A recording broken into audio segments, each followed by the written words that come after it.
এদিকে আওয়ামী লীগের ভয়ানক অ্যাকশন শুরু। জুমার পর নাসির উদ্দিন পাটোয়ারির উপরে ভয়ানক হামলা। খেপেছে ছাত্রলীগ, আওয়ামী লীগ, শেষ রক্ষা পাবে না বিএনপি সরকারও।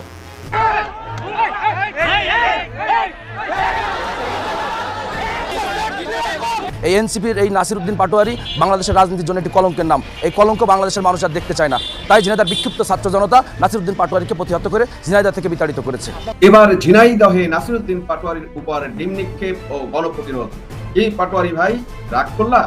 5ই আগস্টের দেশ ধ্বংসকারীদের বিরুদ্ধে এভাবেই জেগে উঠছে সাধারণ মানুষ। দর্শক, ক্ষমতার দম্ভে অন্ধ হয়ে যারা ভেবেছিলেন এদেশের সাধারণ মানুষকে চিরতরে বোকা বানিয়ে রাখা যাবে, আজ তাদের সেই অন্ধকারের দেয়ালে এক মহাপ্রলয়ঙ্করী আঘাত এনেছে ঝিনাইদহের সচেতন জনতা। কে পাটোয়ারি ভাই রাগ করলা? আজ পরিস্থিতি এমন এক জায়গায় দাঁড়িয়েছে যেখানে ক্ষোভের ভাষা রাজনৈতিক মোড় নিচ্ছে। রাস্তায় নেমে নারীরা প্রকাশ্যে স্লোগান দিচ্ছেন।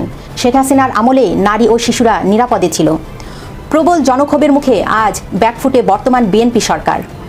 আইন শৃঙ্খলার এই চরম অবনতি, স্বাস্থ্য খাতের ব্যর্থতা আর বিচারহীনতার সংস্কৃতি কি তবে দেশের রাজনৈতিক সমীকরণ বদলে দেবে? আসসালামু আলাইকুম দর্শক, সিগন্যাল বিডি চ্যানেলের নতুন একটি গুরুত্বপূর্ণ নিউজ ভিডিও নিয়ে আপনাদের মাঝে হাজির হলাম। প্রিয় দর্শক, বাংলাদেশের বর্তমান রাজনৈতিক প্রেক্ষাপট জানতে যারা এই ভিডিওটিতে ক্লিক করেছেন তাদের সবাইকে বলবো আপনারা ধৈর্য সহকারে পুরো ভিডিওটি দেখতে থাকুন, কারণ এই ভিডিওটিতে এমন কিছু তথ্য বা উপাত্ত শেয়ার করা হয়েছে যা জানলে আপনারা অবাক হবেন। প্রিয় দর্শক, ইতিমধ্যে আপনারা অনেকগুলো ভিডিওর অংশবিশেষ ইতিমধ্যে দেখে নিয়েছেন এবং আশা করি দেখেই বুঝতে পেরেছেন আজকের ভিডিওটি কতটি গুরুত্বপূর্ণ এবং আকর্ষণীয় হতে চলেছে। এখনো যারা আমাদের চ্যানেলটি সাবস্ক্রাইব করেননি তাদের সবাইকে বলবো আমাদের চ্যানেলটি সাবস্ক্রাইব করে পাশে থাকা বেল আইকনটি অন করে দিবেন। আর যারা ইতিমধ্যেই সাবস্ক্রাইব করেছেন তাদেরকে অসংখ্য ধন্যবাদ। তো প্রিয় দর্শক, চলুন আর কথা বাড়াবো না, একটি লাইক দিয়ে মূল ভিডিওতে যাওয়া যাক।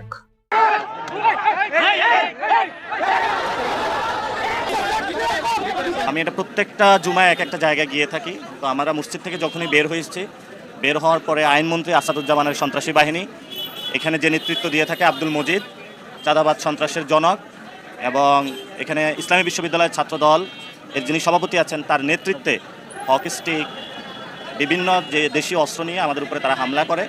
আমাদের জায়গা থেকে আমরা শান্তি শৃঙ্খলা বজায় রেখেছি এবং আমাদের অনেকের ফোন, ক্যামেরা থেকে শুরু করে মানি ব্যাগ তারা সেখানে আমাদের চিন্তায় করে নিয়ে যায় তারা, এবং তারা অনেকগুলো ডিম নিক্ষেপ করে। আমাদের অনেক ভাই এখানে আহত হয়েছেন হকি স্টিকের আঘাতে। তো আমরা এটা তিনজনের তারা মাথা ফাটিয়ে দিয়েছে। আমরা এটা সুষ্ঠু তদন্ত এবং বিচার চাই।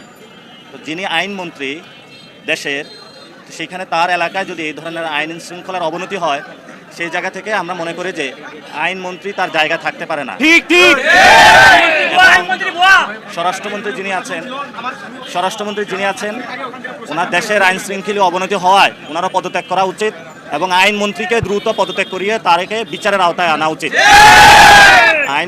RICL TMX, যুগের পর যুগ স্থাপনা থাকে মজবুত। মন্ত্রী যখন একজন সন্ত্রাসী হন, তার হাতে বাংলাদেশের আইন নিরাপদ না। ওনার হাত দিয়ে জুলাই সংস্কারের যে আমাদের আইনগুলা হয়েছিল সেগুলো কিন্তু প্রত্যেকটা আইন রহিত করা হয়েছে তার হাত দিয়েই। এই জন্য যতদিন এই আইনমন্ত্রী থাকবে ততদিন বাংলাদেশের সংস্কার এবং আইন নিরাপদ নয়। আমরা অতি দ্রুত তার এবং গুন্ডা পান্ডা বাহিনী যারা এখানে অ্যাটাক করেছে আমাদের উপর হকি স্টিক দিয়ে, তাদের আমরা বিচার চাচ্ছি। স্বরাষ্ট্রমন্ত্রী হয়তো এটা বিচার করবেন, অথবা আমরা ঢাকা স্বরাষ্ট্রমন্ত্রীকে ঘেরাও দিব। এটার আমরা বিচার নিয়ে ছাড়বো ইনশাআল্লাহ। এই ক্ষোভটি কেবল আবেগের না, এর পেছনে রয়েছে এক রক্তহিম করা পরিসংখ্যান। আন্তর্জাতিক খ্যাতিসম্পন্ন মানবাধিকার সংস্থা আইন ও সালিশ কেন্দ্র যে তথ্য সামনে এনেছে তা শুনলে যে কোনো সভ্য সমাজের বিবেক কেঁপে উঠবে। চলতি বছরের জানুয়ারি থেকে 20 মে মাত্র 4.5 মাসে অন্তত 118 জন শিশু নির্মম ধর্ষণের শিকার হয়েছে। ধর্ষণের চেষ্টার শিকার হয়েছে আরও 46 শিশু। আর সবচেয়ে ভয়ঙ্কর বিষয় হলো, পাশবিক নির্যাতন শেষে কিংবা ধর্ষণে ব্যর্থ হয়ে অন্তত 17 শিশুকে নির্মমভাবে হত্যা করেছে অপরাধীরা। ঢাকার পল্লবীতে 7 বছর বয়সী শিশু রামিসা আক্তার নৃশংস হত্যাকাণ্ড এই ভঙ্গুর নিরাপত্তা ব্যবস্থার কফিনের শেষ পেরেকটি ঠুকে দিয়েছে। আইন ও সালিশ কেন্দ্র স্পষ্ট ভাষায় জানিয়েছে এই ঘটনাগুলো কোনো বিচ্ছিন্ন অপরাধ নয়, এটি রাষ্ট্রের চরম ব্যর্থতা এবং সামাজিক জবাবদিহির একটি গভীর সংকট। অথচ আইনি কাগজের পাতায় আমাদের প্রতিশ্রুতি কতই না উজ্জ্বল। বাংলাদেশের সংবিধানে 28 এবং 32 অনুচ্ছেদের শিশুদের জীবন, নিরাপত্তা এবং মর্যাদার অধিকারকে মৌলিক অধিকার হিসাবে স্বীকৃতি দেওয়া হয়েছে। জাতীয় শিশুনীতি স্পষ্ট করে বলেছে, শিশুদের সর্বোত্তম স্বার্থ রক্ষা, সুরক্ষা এবং বৈষম্যহীন বিকাশ হবে রাষ্ট্রের প্রধান অঙ্গীকার। শুধু তাই নয়, বাংলাদেশ জাতিসংঘ শিশু অধিকার সনদে স্বাক্ষরকারী একটি অন্যতম রাষ্ট্র। ফলে রাজনৈতিক আইন অনুযায়ী শিশুদের প্রতি সব ধরনের সহিংসতা ও যৌন নির্যাতন বন্ধ করতে রাষ্ট্র বাধ্য। কিন্তু বাস্তবতা কি? বাস্তবতা হলো আইন আছে কিন্তু আইনের প্রয়োগ নেই, নীতি আছে কিন্তু তার কার্যকারিতা নেই। বিচার প্রক্রিয়ার দীর্ঘসূত্রতা এবং পুলিশের দুর্বল তদন্তের কারণে বছরের পর বছর ঝুলে থাকে মামলা।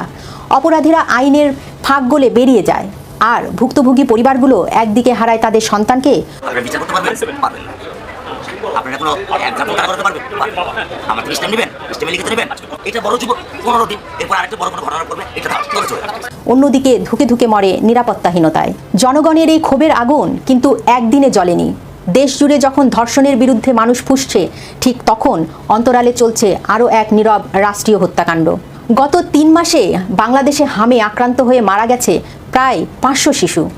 হ্যাঁ, সংখ্যাটি ঠিকই শুনেছেন, 500 শিশু। আরও কয়েক হাজার শিশু হাসপাতালে মৃত্যুর সঙ্গে পাঞ্জা লড়ছে। স্মরণকালের ইতিহাসে বাংলাদেশে কোনো রোগে এভাবে শিশুর মৃত্যুর নজির নেই। বিশ্ব স্বাস্থ্য সংস্থা এবং ইউনিসেফ স্পষ্ট জানিয়েছে, সময়মতো শিশুদের হামের টিকা না দেওয়ার কারণেই আজ এই বিপর্যয়, যেটি করেছেন ডক্টর ইউনুস এবং তার বান্ধবী স্বাস্থ্য উপদেষ্টা। রাষ্ট্রের অব্যবস্থাপনার কারণে বাতাসে উঠছে শত শত মায়ের কোল খালি হওয়ার হাহাকার। হাম সংক্রমণে এমনি দেশের পরিবেশ তেতে ছিল, তার উপর যখন যোগ হলো একের পর এক শিশু ধর্ষণ ও হত্যা ঘটনা, তখন দেশের মানুষ আর ঘরে থাকতে পারল না। রাজপথ রূপ নিল এক গণ আদালতে। অনলাইন থেকে অফলাইন প্রতিবাদের ভাষা আজ কতটা তীব্র তা বোঝা যায় সোশ্যাল মিডিয়ার দিকে তাকালে। শারমিন আরা নামে এক গণমাধ্যম কর্মী একটি সরকারি হাসপাতাল থেকে ফেসবুক লাইভে আসেন। তার কোলে ছিল মাত্র 3 বছরের একটি নিষ্পাপ শিশু। লাইভে কেঁদে ওঠেন তিনি। অভিযোগ করেন এই 3 বছরের শিশুটিও রক্ষা পায়নি ধর্ষকের হাত থেকে। তিনি দাবি তোলেন, আমরা এই সমাজ দিয়ে কি করব যদি আমরা আমাদের শিশুকে রক্ষা করতেই না পারি? তবে ধর্ষকদের প্রকাশ্যে ফাঁসি দিয়ে কঠোর সাজার দৃষ্টান্ত স্থাপন করা হোক। এদিকে ঢাকার মিরপুরে পল্লবীতে নিহত 8 বছরের শিশু রামিসার জানাজায় যখন গত বুধবার বিকেলে সম্পন্ন হচ্ছিল, ঠিক তখনই তৈরি হয় এক রাজনৈতিক ও সামাজিক বিতর্কের। কারণ প্রায় একই সময়ে প্রধানমন্ত্রী তারেক রহমান গাজীপুরে একটি রাষ্ট্রীয় অনুষ্ঠানে যোগ দিয়েছিলেন। পল্লবীর স্থানীয় মানুষের ক্ষোভে ফেটে পড়েন। তাদের প্রশ্ন, প্রধানমন্ত্রী কেন জানাজায় এলেন না? কেন দেশের প্রধানমন্ত্রী কিংবা স্বরাষ্ট্রমন্ত্রী নিহত শিশুর বাবার চোখের পানি মুছতে একটিবারের জন্য ছুটে এলেন না? তীব্র জনরোষের মুখে পড়ে অবশেষে বৃহস্পতিবার রাতে রামিসার বাড়িতে যান প্রধানমন্ত্রী তারেক রহমান। রামিসার বাবা মাকে সান্ত্বনা দিয়ে দ্রুত ন্যায় বিচারের আশ্বাস দেন। কিন্তু বাংলাদেশের মানুষ কি এই আশ্বাসে শান্ত হতে পারছে? জনগণের এই অবিশ্বাসের পেছনে রয়েছে 1 বছরের পুরনো এক অতীত ইতিহাস। ঠিক 1 বছর আগে 2025 সালে 5ই মার্চ মাগুরা শ্রীপুর উপজেলায় 3য় শ্রেণীর ছাত্রী আসিয়াকে এইভাবেই ধর্ষণ ও হত্যা করা হয়েছিল। সে সময় তৎকালীন বিএনপির ভারপ্রাপ্ত চেয়ারম্যান এবং বর্তমান প্রধানমন্ত্রী তারেক রহমান দূর লন্ডন থেকে আসিয়ার পরিবারের সঙ্গে কথা বলেছিলেন। দেশের মানুষের সামনে ঘোষণা দিয়েছিলেন তিনি ন্যায় বিচারের পক্ষে থাকবেন। কিন্তু আজ 1 বছর পার হয়ে গেলেও আসিয়ার হত্যার খুনিদের সাজার রায় কার্যকর হয়নি। ফাইলবন্দি হয়ে আছে বিচার। ফলে স্বাভাবিকভাবেই আজ দেশের মানুষ বলছে এই আশ্বাস কেবলই জনরোষ থেকে বাঁচার এক লোক দেখানো সান্ত্বনা। আজ পরিস্থিতি এমন এক জায়গায় দাঁড়িয়েছে যেখানে ক্ষোভের ভাষা রাজনৈতিক মোড় নিচ্ছে। রাস্তায় নেমে নারীরা প্রকাশ্যে স্লোগান দিচ্ছেন, শেখ হাসিনার আমলে নারী ও শিশুরা নিরাপদে ছিল। প্রবল জনক্ষোভের মুখে আজ ব্যাকফুটে বর্তমান বিএনপি সরকার। আইন শৃঙ্খলার এই চরম অবনতি, স্বাস্থ্য খাতের ব্যর্থতা আর বিচারহীনতার সংস্কৃতি কি তবে দেশের রাজনৈতিক সমীকরণ বদলে দেবে? যে মানুষগুলো এক বুক আশা নিয়ে পরিবর্তন চেয়েছিল, আজ তারাই রাজপথে দাঁড়িয়ে শেখ হাসিনার আমলের তুলনা টানছে। তাহলে কি সরকার কঠোর পদক্ষেপ নিয়ে এই ক্ষোভ প্রশমন করতে পারবে? ক্ষমতার চেয়ার বড় নাকি শিশুর জীবন?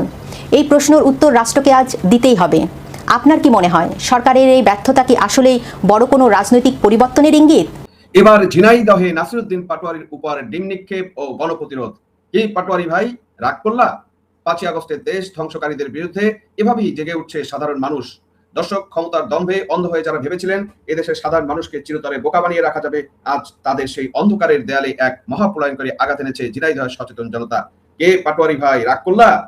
আজ এই একটি বাক্য পুরো নেট দুনিয়ায় ভাইরাল যখন, তখন ক্ষমতার আলিন্দে থাকা ভণ্ডদের জন্য এক জ্বলন্ত চর। ঝিনাইদহের মাটিতে বৈষম্য বিরোধী ছাত্র আন্দোলনের অন্যতম নেতা দাবিদার নাসিরউদ্দিন পাটোয়ারির উপরে যেভাবে ডিম নিক্ষেপ এবং গণ প্রতিরোধ গড়ে তোলা হয়েছে তা কি স্রেফ কোনো বিচ্ছিন্ন ঘটনা? এটি হলো 5 আগস্টের পর থেকে শুরু হওয়া দেশ ধ্বংসকারী, লুণ্ঠনকারী এবং ছদ্মবেশী সন্ত্রাসীদের বিরুদ্ধে সাধারণ মানুষের পুঞ্জীবিত ক্ষোভের এক জীবন্ত বহিঃপ্রকাশ। আজ একজন এই জিনিসটাই আমরা একটু আপনাদেরকে দেখাতে চাই। সেখানে কি হয়েছিল দর্শক, একটু দেখি আমরা।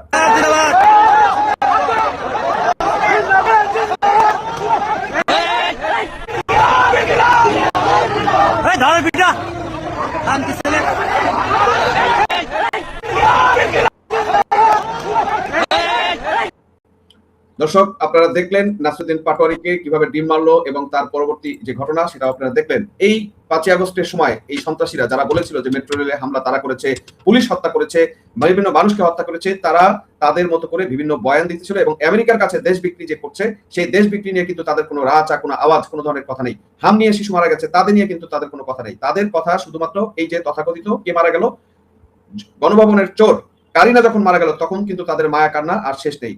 এই জনগণ তাদের এই ভণ্ডামি বুঝতে পেরেছে এবং সেই কারণে কিন্তু আজকে তাদেরকে এরকম ডিম থেরাপি দেওয়া হচ্ছে।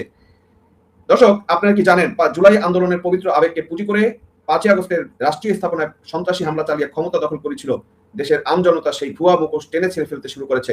ক্ষমতার চেয়ারে বসে সাধারণ মানুষের উপর ছড়ি ঘোরানোর দিন শেষ হয়ে আসছে। দর্শক, আপনারা জানেন এরা হচ্ছে ভণ্ড এবং প্রতারক। ঝিনাইদহের ডিম নিক্ষেপের এই ঘটনা তারই একটি ঐতিহাসিক এবং প্রতীকী সূচনা। দর্শক, এই যে এই তথাকথিত নেতাদের একটি কিছু চরিত্র আপনাদের কাছে বলি, সেটা আপনাদেরকে বুঝতে হবে। এরা মুখে জুলাই আন্দোলনের কথা বলে কিন্তু এদের আসল এজেন্ডা বাস্তবায়িত হয়েছিল 5 আগস্টের সে কালো দিন, যখন দেশের আইন শৃঙ্খলা, অর্থনীতি এবং রাষ্ট্রীয় প্রতিষ্ঠানগুলোর উপর এক সুপরিকল্পিত সন্ত্রাসী হামলা চালিয়ে ক্ষমতা কুক্ষিগত করা হয়েছিল। এরা আন্দোলনের নামে সাধারণ শিক্ষার্থীদের ঢাল হিসেবে ব্যবহার করেছিল, কিন্তু ক্ষমতা পাওয়ার পর তাদের প্রথম কাজ ছিল দখলবাজি, চাঁদাবাজি এবং নিজেদের আখের গোছানো। আজ ঝিনাইদহের মানুষ প্রমাণ করে দিয়েছে যে এই লুণ্ঠনকারীদের এদেশের মানুষ আর বরদাস্ত করবে না। তারা আসলে ঝিনাইদহ না, এভাবে দেশের যে প্রান্তে যাবে সেখানেই যে মানুষের নিগ্রহের এবং ঘৃণার মুখোমুখি হবে। যেখানে এই দেশ ধ্বংসকারীদের পাওয়া যাবে সেখানেই মানুষ তাদের এরকম মুখে পড়ে অধিকার হরণ করেছিলেন, দেশ দখল করেছিলেন, সন্ত্রাসী হামলা করে দেশ দখল করেছিলেন, তখন মানুষের ক্ষোভের গভীরতা আপনারা পরিমাপ করতে পারেননি। ঝিনাইদহের এই গণপ্রতিরোধ স্পষ্ট বার্তা দিচ্ছে আপনাদের দিন শেষ হয়ে আসছে। দর্শক, এদের ভণ্ডামি এবং ডাবল স্ট্যান্ডার্ডের কথা আপনাদেরকে বলি। এই লোকগুলা যে কত বড় ভণ্ড এবং ডাবল স্ট্যান্ডার্ড সেই দিনটা আপনারা কি জানেন কিনা দেখেন। এরা জঘন্যতম দিন আন্দোলন সময় এবং পরবর্তী সময় এই যে হামে এতগুলো প্রায় 500 থেকে 1000 শিশু মারা গেল, তারা কিন্তু একটা শব্দ করেনি। অথচ তথাকথিত সেই গণভবনে যে চুরি করেছে কারিনা, তার মৃত্যুর জন্য তারা কিন্তু আন্দোলন, তারা কিন্তু সেই স্লোগান আবার দিয়েছে, দিল্লি না ঢাকা, দিল্লি না ঢাকা। তখন দিয়েছে এই দেশ বিক্রি যে চুক্তি হয়েছে, এআরপি চুক্তি, যে চুক্তির মাধ্যমে বাংলাদেশকে আমেরিকার গোলাম বানানো হয়েছে, সেই চুক্তির বিরুদ্ধে কিন্তু তাদের কোনো আওয়াজ নেই বা কথা নেই। কেন নেই? কারণ এই চুক্তি তো তারা তাদের গুরু যে সেই ইউনুস তার ক্ষমতাকে দীর্ঘায়িত করার জন্য করেছে। আজ সারা দেশের কাছে, সারা মানুষের কাছে, সমগ্র মানুষের কাছে তাদের চরিত্র কিন্তু উন্মোচিত হয়ে গেছে। তাদের এই চরম নিষ্ঠতার পরিহাস দেখুন। কারিনা এই জাতীয় গণভবনের চোর এবং লুণ্ঠনকারীদের জন্য তাদের বুকের ভিতরে দরদ উঠলে যায়। আর রাষ্ট্রীয় সম্পদ চুরি করছে যারা দেশের সাধারণ মানুষের ট্যাক্সের টাকা লুটে পুটে খেয়েছে, তাদের জন্য এতে রাতের ঘুম হারাম হয়ে যায়। তাদের জন্য এরা মায়া কান্না কাঁদে। এই বৈষম্যমূলক এবং নোংরা মানসিকতার বিরুদ্ধে আজ তীব্র ধিক্কার জানাতে হবে। যে নেতৃত্ব দেশের নিহত শিশুদের পাশে না দাঁড়িয়ে চোর লুটেরাদের বাঁচাতে মায়া কান্না কাঁদে, সেই নেতৃত্বকে সাধারণ মানুষ ঘৃণা ভরে প্রত্যাখ্যান করবে। এটাই স্বাভাবিক। ঝিনাইদহে আজ সেটাই ঘটেছে। দর্শক, ঝিনাইদহে এই ডিম নিক্ষেপ এবং গণহামলা কোনো সাময়িক ঘটনা না, এটি একটি চলমান প্রক্রিয়া। দেশ জুড়ে সাধারণ প্রতিরোধ আরো তীব্র বজায় থাকবে। দেশের মানুষ আজ বুঝে গেছে 5 আগস্টের পট পরিবর্তন কোনো মুক্তি আনেনি, বরং একদল চোরকে তাড়িয়ে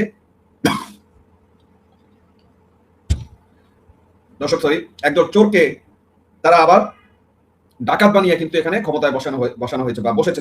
তারা শুধু চোর না, তারা শুধু ডাকাত না, তারা হচ্ছে লুণ্ঠনকারী, লুণ্ঠন প্রকাশ্য লুটের মানে চিন্তাইকারী। আইন শৃঙ্খলার চরম অবনতি, দ্রব্যমূল্যের ঊর্ধ্বগতি, সাধারণ মানুষের বাকস্বাধীনতাকে স্তব্ধ করার যে নরবরের চেষ্টা এই সিন্ডিকেট করেছে, তার জবাব এভাবেই জনগণ রাজপথে দিবে। নাসিরউদ্দিন পাটোয়ারির উপর এই আক্রমণ প্রমাণ করে যে সাধারণ মানুষের আর ধৈর্য নাই এবং সাধারণ মানুষ এদেরকে কতটা ঘৃণা করে। আপনারা জুলাই আন্দোলনের যে কথা বলছেন বা জুলাই আন্দোলনকে যে পবিত্র কথা বলছেন, কিন্তু সেই অনুযায়ী কিন্তু আপনাদের কাজের ভিতরে কখনোই জনগণ সেই ধরনের পায়নি। আপনাদের দেখেছে ক্ষমতা দখল করার জন্য আপনারা সন্ত্রাসবাদে আশ্রয় নিয়েছেন এবং চোর চামারি লুটপাট এমন কোনো কাজ নাই যা আপনারা করেন নাই। দেশের প্রতিটি প্রান্তে, প্রতিটি জেলায় এখন এই ধ্বংসকারীদের বিরুদ্ধে মানুষ কিন্তু ঐক্যবদ্ধ। দর্শক, পরিশেষে বলতে চাই, বাংলাদেশে কোনো নির্দিষ্ট গোষ্ঠী বা সন্ত্রাসী সিন্ডিকেটের পৈতৃক সম্পত্তি নয়। কি পাটোয়ারি ভাই, রাগ করলা স্লোগানটা আবারও আপনাদের একটু শোনালাম। এই স্লোগানটি আজ শোষিত জনতার কণ্ঠস্বরে পরিণত হয়েছে। শিশুদের লাশের উপর দাঁড়িয়ে যারা ক্ষমতার নোংরা রাজনীতি করে, গণভবনের চোরদের মায়াকান্না কাঁদে, তাদের স্থান এদেশের মাটিতে হবে না। ঝিনাইদহের মানুষ আজ যে সাহসিকতা দেখিয়েছে তা সারা দেশের মানুষের চোখ খুলে দিয়েছে। এই লুণ্ঠনকারীদের প্রতিরোধ করা এবং এদের বিরুদ্ধে ঘৃণা বজায় রাখা আজ প্রতিটি দেশপ্রেমিক নাগরিকের দায়িত্ব।